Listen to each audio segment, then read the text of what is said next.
What if I asked you a question that completely changes the way you think about anxiety and you think about your inner experience of having anxiety, uncertainty, dread, distress, panic, and so forth? What would happen if you stopped hating anxiety? This is what we're going to explore today. And what you're going to find is the fact that you hate your experience of anxiety might be what's creating a lot of unnecessary suffering. Now, I know you're probably thinking, Kimberly, of course I hate anxiety. It is uncomfortable. It makes me sweat. It makes my tummy hurt. It makes my heart race. I hate uncertainty and anxiety. And that's the problem. And I've just got to figure out how to get it to go away. And I get it. We've all been there. But science suggests that our relationship with our internal experience can be what increases or decreases our own suffering. And what I want us to do today is explore, number one, why you hate anxiety, because I get it. I hate it too sometimes, but what we can do differently so that you can have a better relationship with your internal world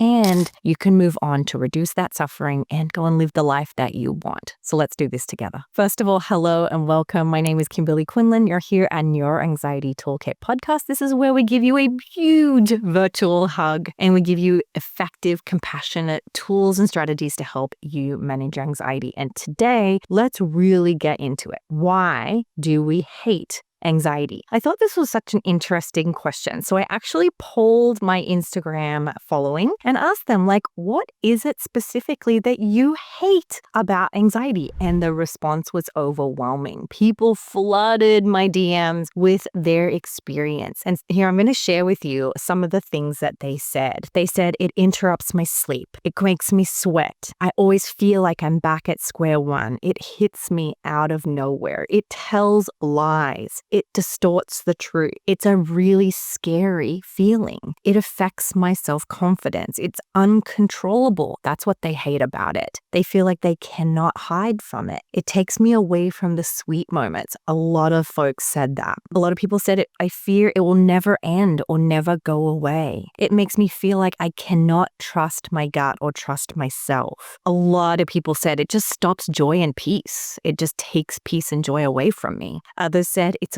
illogical. And many people also said, I just don't know how to make it stop. So first of all, I want to validate you guys. We as collectively, we hate anxiety. We really hate it. I remember when I've had my worst days, I remember hating my brain. I hate my brain. I would swear at my brain. I would say, you're stupid, you're bad, you're wrong. Why have you got to be like this? I've been there too. It is such a normal experience when you're uncomfortable to hate on that thing, hate on ourselves. But as you can imagine, when we say those things to ourselves and we hate parts of ourselves, like our brain or our anxiety, we're going to create a lot of inner turmoil and increase the response our nervous system has. So let's talk about today what we can specifically do about this and hopefully get you closer to one that is more healing for you. So often clients will even say to me, what's the problem here? Of course I'm going to hate it. What do you expect from me? I'm going to hate anxiety, just like I would hate a really hot day if it was a really hot day, or I would hate, a rash or a sunburn. I'm going to hate that experience.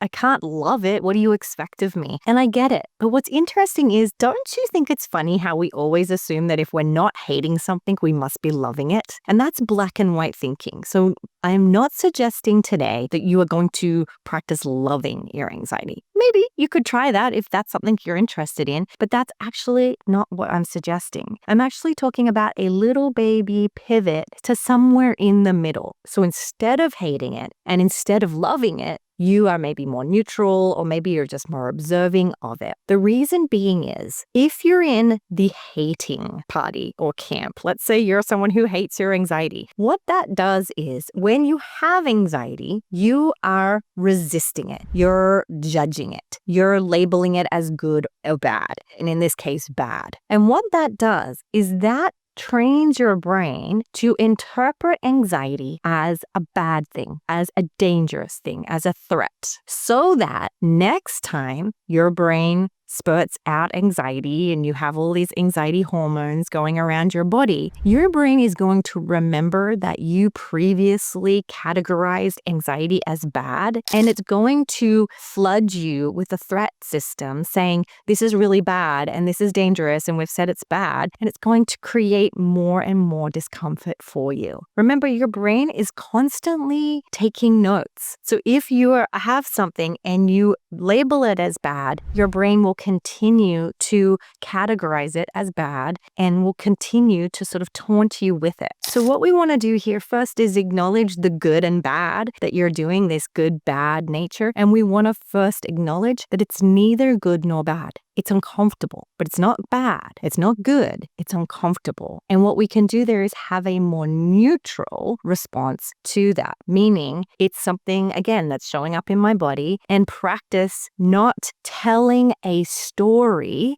how bad it is. Sometimes a client will be like, this sucks and I hate it and it's so bad and it's like very catastrophic. And I'm not here to take that away from them. I don't want to invalidate them, but I want to check in with them. How does it feel when you say that? Does it make it feel better, or does it make it feel worse? And often they'll say, it feels true to me, but it does make me feel worse. And I'll say, interesting. I'm not trying to make you, again, believe that it feels great. I just want you to acknowledge that your story about it creates more discomfort internally for you. It actually increases your suffering. Interesting. What story might you want to tell yourself about it? And I'm going to give it to them to ponder. Well, maybe I'll just say it's uncomfortable. Or maybe I'll say it's temporary. Maybe I'll say it's neutral. Maybe I'll honor how uncomfortable it is, but I won't add to the story of like, this sucks and it's not fair and I don't want it and all those things. Because what we know is what you resist persists. The more you wrestle with it, the stronger it feels, the longer it's going to stay. We know this. We've talked about it in so many episodes. So don't wrestle with fear. I have this conversation with my kids all the time. They get into big fights with each other and they're like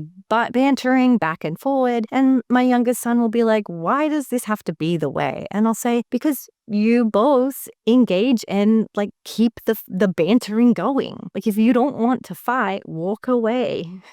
Like literally just walk away. Don't keep the fight going by continuing to engage in it. And it's the same with anxiety. You probably feel the same way if you've ever had a conflict with someone. You can't make somebody change their mind who you've been fighting with. Like you're not going to yell at them so much that they're like, oh, you're right. You know, you're just going to keep arguing your point. And that's the truth with anxiety as well, is sometimes the best thing you can do is just go, all right, you're here. I'm not giving you my attention and I'm not going to wrestle with you. I'm not going to barter and banter and try to get you back on my team and get you to see my point. It's just not worth it. And that is so the case with anxiety. Now, what I want you to do is create a new relationship with anxiety, right? A brand new one. So it's almost like for the first time, you're going up to anxiety, you're reaching out with your hand and you're saying, let's shake hands. It's nice to meet you, anxiety. Tell me about you. And instead of you doing the thing you used to do with anxiety, which is like, no, you're wrong, you're right. Are you? And you're just like wrestling with it. And I hate you. And why are you the way that you are? And you shouldn't be here. And I wish you weren't here. And you've just, now the relationship is kind of very toxic and it's very bumpy and scary and nervous. Your nervous system is completely overwhelmed. Instead, you're going to shake its hand and be like, okay, tell me about you. Anxiety is going to tell you all the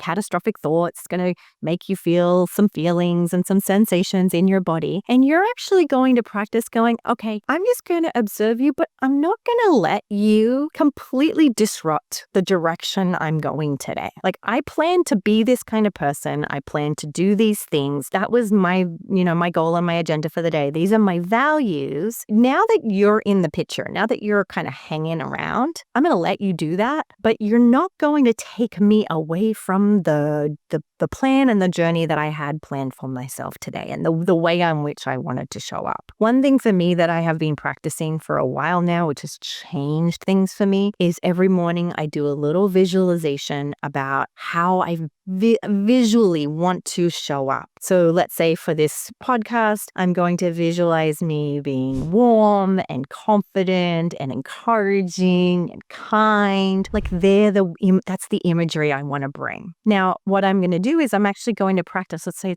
if it's an anxious day, I'm going to imagine that while I'm recording this podcast, I'm also going to let anxiety be there, but I'm still going to stay that value and that body posture and language of these values that matter to me. I'm really clear about what that's going to look like. Again, and then so anxiety could be like chatting away in my ear. And I'm gonna be like, okay, you're here, but I still have this goal to make this episode today. And I really wanted to get this point across. So that's what I'm going to be focusing on. You can be here, anxiety, but I'm not going to spend this time turning and looking at you and being like, get away, you're wrong, you're bad, go be here, I hate you, get rid of you. I'm just going to be here and sort of do a gentle, kind roll of the eyes and be like, yep, you're here. It's okay. Now, a part of this is also me acknowledging that anxiety is just doing its job. It's just trying to keep me safe. It's trying to alert me to all of the potential problems. And thank goodness for anxiety. I think we also, when we talk about changing our relationship with anxiety and uncertainty, when we talk about changing our relationship with OCD and panic and social anxiety and health anxiety, we're really also here talking about thanking it and being grateful for the fact that it is trying to keep us safe, but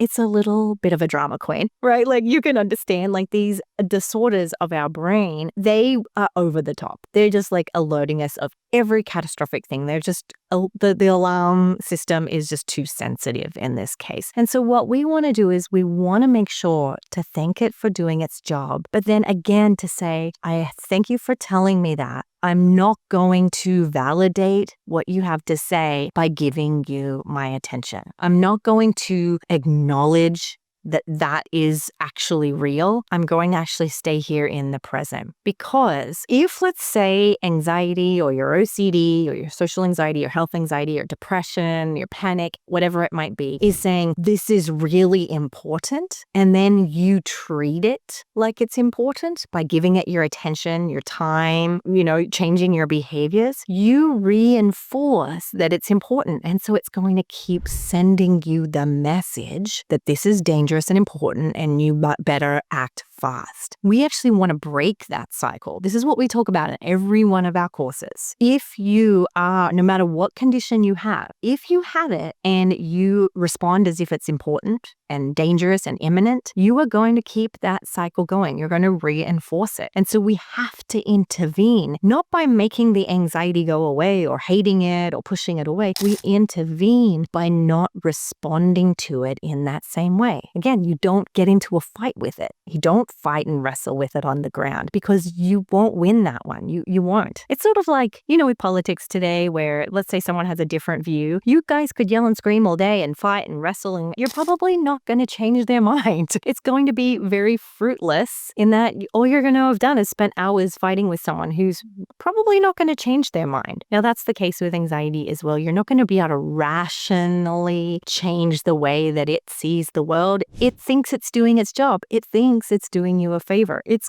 saying, all I'm trying to do is keep you safe. Why don't you understand? And we can tend to that kindly by going, thank you, anxiety. Thank you, OCD. Thank you, health anxiety or depression. I get what you're trying to do, but you tell lies. You are illogical. Like people said at the beginning, you make me think it's real when really it's not. You overreact, right? So we can acknowledge that it's trying to do its job, but we can also sort of gently parent it back to like, no, this is how we're going to respond. I'm going to take care of you. You don't need to take care of me. I'm going to take care of you. I'm going to show you how we're going to show up. Another thing what we want to do here is practice willingness. When you have anxiety and you bristle, like you pull away, you tense up, your shoulders are high, your hands are clasped, your jaw is gritted, you're fighting anxiety. And that actually is going to only increase the nervous system activation that you have. Instead, we want to say, okay, out of 10, how willing am I to feel this discomfort? Am I willing at all? Can I have a different relationship with this where I allow it to be there? I sort of allow my chest to be tight, all right? Like loosen my jaw. It's going to feel scary. It's going to feel vulnerable, but I loosen my jaw. I soften my shoulders. I soften my palm. I soften my stomach. I take a breath and I say like, I'm going to be willing to feel this. And across the board, in almost all cases, I have found clients say, that's the only time I've gotten relief is when I stopped fighting, when I stopped the tug of war and I just had a willingness to feel it. Now, we could actually go a little further in this and going, I'm actually going to say, bring it on. That's where you really get to change your relationship with anxiety by saying, bring it. Come on. If you're going to be here, do your thing. And I'm going to do what I plan to do anyway. I think that is it's a little bit more aggressive, which is good, but it also helps to train your brain. Like your brain, I always imagine our brain's like, oh, she's not frightened of it anymore. That's interesting. Okay. I can see that. Okay, all right, I can see. Oh, and then once you get through the event, you're like, she was right. It actually wasn't as dangerous. And so there's new learning that's happening. So that bring it on approach can be really helpful. Now, I know I've talked about this before. I'll say it again. Reed Wilson came onto the podcast many months ago, and he talked about like the degree of willingness. And basically the way he explained it, and I love this, is he said like, if you've got a little bit of anxiety, like it's not too bad, it's sort of mild to moderate, you could practice a little bit of willingness, right? You can practice a lot of these sort of more maybe cognitive skills and a little bit of willingness and so forth. But if your anxiety is way up here, 10 out of 10, it's yelling and screaming at you, it's like freaking out, you're going to have to meet it with a ton of willingness, if not more than it is giving you. So if it's at a 9 out of a 10 of anxiety, you're going to have to meet it with a 10 out of 10 willingness. If it's a 6 out of 10 anxiety, you're going to have to meet it at a 6 or more willingness of really saying, yeah, I'm willing to have you. Because again, what you resist persists. The more you fight something, the more it fights you back. And anxiety is no different than that. Okay. So you have to be willing to put the tug of war rope down and say, I see you. Thank you. I get what you're trying to do here, but in the now, when we're looking at mindfulness skills, in the here and the now, there isn't any danger, right? And we're just having thoughts about it. Just because we think it and feel it doesn't mean it's true. And in the here and now, I'm actually going to pull my shoulders back, raise my head up high, and take a swallow. I'm going to do the gulp, right? I'm going to take a breath, and I'm going to willingly have this feeling, but it will not let me change my goal and what my mission is in my life. Okay, so I'm going to now go through some practical skills for some of the points that people on social media made. Just want to sort of talk about some ways that you might want to approach anxiety because of the different ways that it shows up. So let's talk about first the physical symptoms of anxiety. A lot of folks said it's just so uncomfortable, right? I just really hate how it makes me feel. So again, we want to, in that case, acknowledge where it's showing up in your body. We want to sort of give it permission to be there. Again, that's that willingness piece, but we don't want to over attend to it. If you're really attending to the racing heart and giving that all of your attention, what you may want to do is zoom out and look at your big experience. Like what else is going on? What other parts of your body do you feel? What's going on your toes? What's going on in your ears? How does it feel for your hair to like stand up at the back of your head or push against the back of your neck? We want to sort of zoom out and not give that physical symptom all of our attention, because when we do that, we're just being hyper responsive to it and giving, again, validating it in a way that was, again, giving it too much of our, time and attention. Now let's talk about the doom and gloom thoughts. Absolutely, I get it. Doom and gloom thoughts come with anxiety. That feeling of doom, like the world is going to end, like bad things are about to happen. Your job here is to practice observing that and acknowledging that just because you feel something doesn't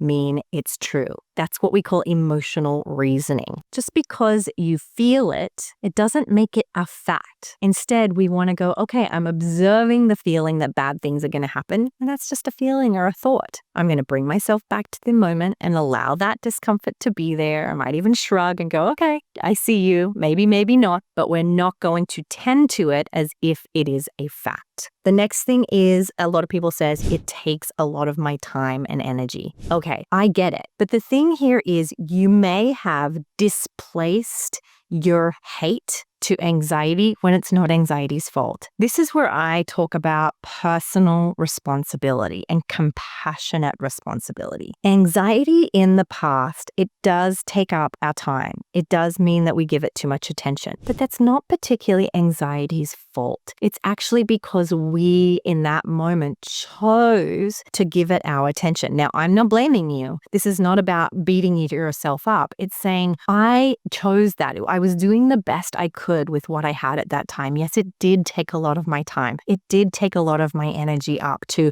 tend to anxiety. And I'm now going to choose something different. I'm going to choose something. It's not anxiety's fault that I chose to do that. That's just what humans do. Human beings, when we're uncomfortable, our natural default is to try and make it go away. That's why we've survived all these years. But if you have an anxiety disorder or a mental health condition, it's very normal for us to engage in behaviors that do take up a lot of time. But we don't want to blame anxiety for that. This is where we get to take ownership of our time and say, no, I will not let you, anxiety, take my time up anymore. It's about setting compassionate boundaries with yourself and saying, I get that you have been so convincing in my past, but I'm going to bit by bit, day by day, minute by minute, try to allow you to be there. And I'm not going to let you take my time anymore. I'm not going to let you take my energy, take you away from special occasions. I'm going to do everything in my power to strengthen this muscle where I let you be there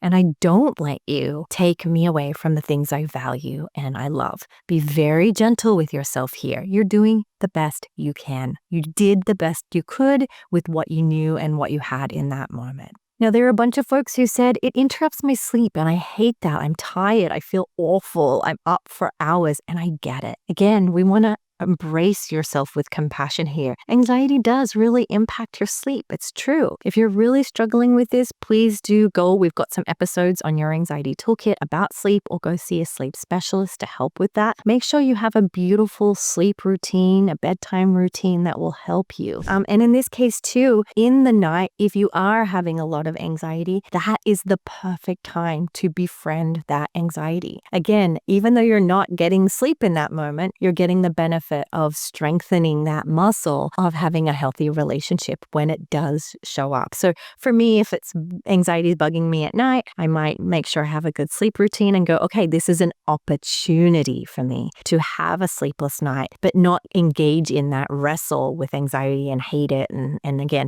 anytime you feel your nose scrunch up and you go, okay, this is an opportunity. I'm going to let the rope go and I'm going to stop fighting it. A lot of people said that they just hated the fact that it hit them out of nowhere. And I get it. When things hit us out of nowhere, it's kind of alarming. It can be a big jolt to the system and very abrupt. But in this case, again, we're going to use it as an opportunity, is when it does show up, slow down and go, okay, how did I used to respond? I used to brace myself, maybe lean back, take a big, maybe you said a swear word or whatever. And instead, we're going to go, okay, take a breath. I'm going to lean in, right? I'm going to change. I'm going to maybe even greet it and go, hi, anxiety. I see you're back. You're that one neighbor that always shows up at the most inconvenient time. I see you, acknowledge you, but you're not going to be in charge here. Just come with me. I'm going to be gentle and do your best. Like, again, touch your heart, close your eyes, maybe smile a little and be like, okay, I see you. Oh, this is so hard, but we're going to get through this together. So many people said that it just ruins the sweet moments, and I get that.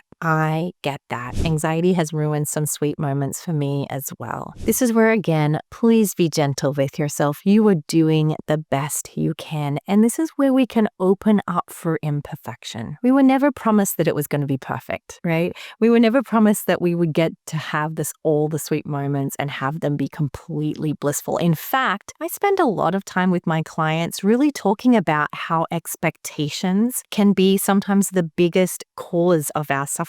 We have these expectations that certain days and events were just going to be nothing but sweet, beautiful, pleasurable moments. But that's really not life, right? Life is not, having these perfect picture Pinterest moments. The truth is, life is messy. Every beautiful moment has had some discomfort involved in my life. And when I dropped the expectation that those things were supposed to be perfect and that, I deserve to have a perfect moment, then when I dropped all that and was just like, you know what? Life's mostly just 50-50. Half of it's good and some of it's hard and some of it's really scary. Once I allowed life to be 50-50, it was so much easier. When I dropped this idea of it having to be perfect and 90% good and only 10% bad, and I made it pretty even, the suffering was so much less. So give yourself some grace. Allow there to be imperfection. When there is joy, indulge in the joy. But when there is discomfort, also acknowledge that this is a part of being a human being. It's a part of the human condition. And while it's really, really hard, it's also a part of being alive. It's a part of the life we live as human beings. No one is exempt from that. Okay, so I'm actually going to do a meditation with you guys here. But before we do that, I do encourage you to stay for the meditation. I hope that you do. But before we do that, I sort of want you to think about some steps that you might take. So from all the skills I've talked about so far, what is one baby step that you can do? What's one thing that you can do that will reduce how much you are wrestling with anxiety? What is one baby step you can make to have a better relationship with anxiety? I want you to finish this episode. Once we're done, I want you to go and write it down. I want you to put it sticky notes as reminders, maybe alarms on your phone, because this one tool, again, is so powerful. But you will have to practice it over and over again. Building healthy relationships takes time. And when it comes to anxiety, you might have been having a bad relationship with anxiety for a very long time. You may have hated it for a long time. So it's going to take some time to train your brain to be a little bit different. So pick one thing you can do for right now, for this next week, to help improve your relationship. And tell your friends, tell your partner, tell your kids, tell your therapist, like, this is the thing I'm working on. And then ask them, can you hold me accountable? Can you check in with me? How can we do this together? Is there somebody who's also wanting to practice this? Maybe you want to share this episode with them and say, let's do this together. Let's really work at improving how we respond to anxiety and how we relate to our anxiety. Something to think about. So one more thing here is I also want you to just celebrate your small wins here. If this is hard work, this is not easy. So please celebrate the wins that you have. Celebrate every moment that you're successful with this. Okay, I'm going to do a meditation here with you. I hope that it's exactly what you need. If you're driving, please just listen to it, but don't, engage in any closing of your eyes or anything like that. If you're listening to this and you're laying down, please use this anytime you find yourself wrestling with anxiety. I hope it is exactly what you need to guide you through this practice. So let's do it. All right, my friend, let's take a few minutes together to practice what we've just learned. If you're somewhere safe and comfortable, allow your eyes to gently close.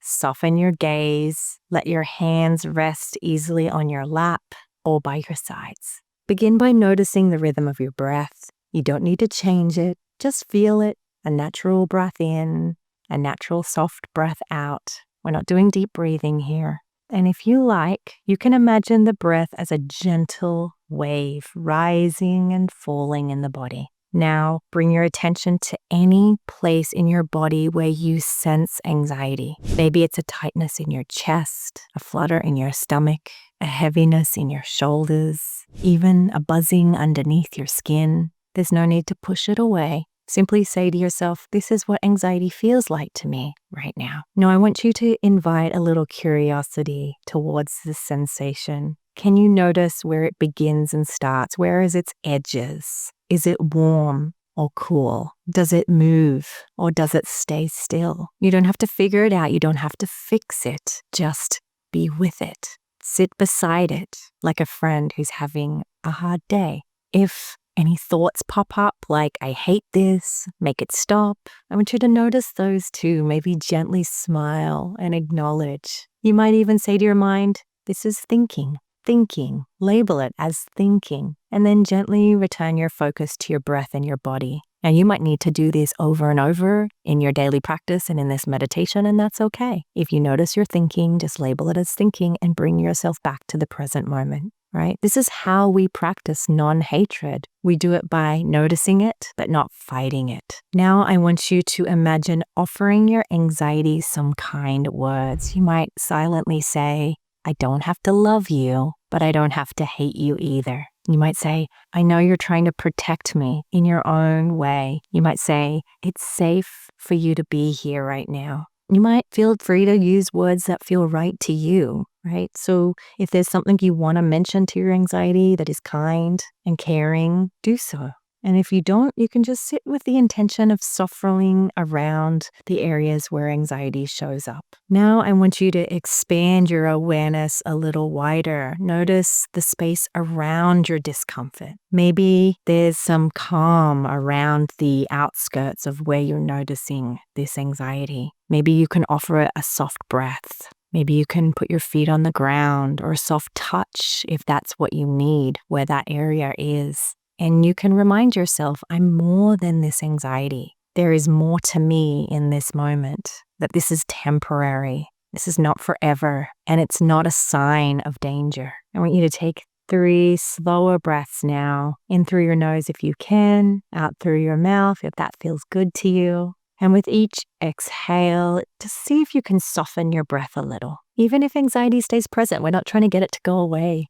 We're just offering a safe, lovely, warm place for it to be and exist just like you are. And then finally, you're going to offer yourself one kind thing before we close. I'm safe to feel this, or I can feel this and still live the life that I want to live, or I'm doing the best that I can, and that's enough for today. Now, when you're ready, you can gently wiggle your fingers and your toes, roll your shoulders, and at your own pace, open your eyes. And then you're going to move into the day, giving yourself permission to have anxiety and making a commitment. I'm not going to hate you anymore, anxiety. I'm not going to be so mean to you. I'm going to be gentle. I'm going to befriend you. I'm going to walk beside you as we go on to do the things that we want to do today. So as we conclude that meditation and this episode, I want to thank you for practicing with me today. I want to thank you for being here with me today. You are so brave for being here with me as we navigate this goal of not hating our anxiety or discomfort or anything about ourselves. You could practice this in any area. Maybe it's a part of your body that you hate. Maybe it's a part of your personality that you hate. You could practice this in any way. Now, thank you so much for being here. As always, you can go to cbtschool.com if you're wanting to access our meditation vault. We have all of our meditations there. I often upload new meditations to the vault, so that's there for you. Or you can go to cbtschool.com. We have courses on OCD,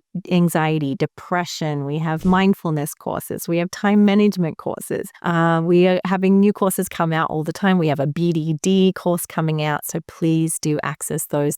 Check them out. I think you will love them if you love what you hear today. I'm going to encourage you to share this episode or listen back to it as many times as you want. This will not be a one-time fix all. It will be something that you'll have to practice. So please use this resource as often as you need. I hope that it was helpful. I am so honored to be on this journey with you, and I'll see you in next week's episode.